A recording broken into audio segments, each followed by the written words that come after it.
আরজি করে তরুণী চিকিৎসক ধর্ষণ ও খুনের ঘটনায় শনিবার রায় ঘোষণা করল শিয়ালদা আদালত। এই ঘটনায় সিভিক ভলান্টিয়ার সঞ্জয় রায়কে দোষী সাব্যস্ত করলেন বিচারক অনির্বাণ দাস।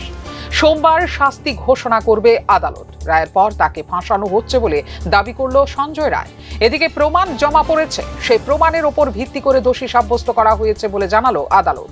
যদিও পাল্টা সঞ্জয় দাবি করে সে এই কাজ করেনি।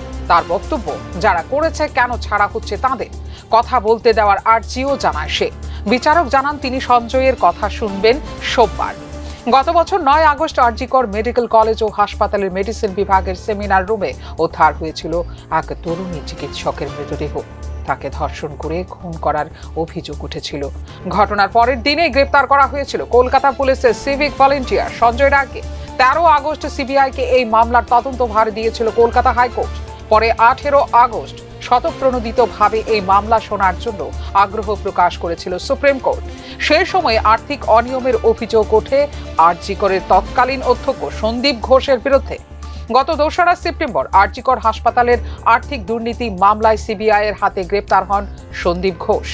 এরপরে 14 সেপ্টেম্বর সন্দীপ ঘোষ এবং টালা থানার প্রাক্তন ওসি অভিজিৎ মণ্ডলকে আরজিকরের চিকিৎসকের খুনের ঘটনায় এফআইআর করতে দেরি করা এবং প্রমাণ লোপাটের চেষ্টার অভিযোগে গ্রেপ্তার করে সিবিআই। সুবিচার চেয়ে রাজ্য জুড়ে আন্দোলন করেন জুনিয়র চিকিৎসকরা, অনশনও করেন চিকিৎসকদের অনেকেই। ইতিমধ্যেই খুন ও ধর্ষণ মামলায় জামিন পেয়েছেন সন্দীপ এবং অভিজিৎ। তবে সন্দীপ ঘোষ দুর্নীতির মামলায় জামিন না পাওয়ায় জেলে রয়েছেন তিনি। ফিউরো রিপোর্ট, নিউজ নাও।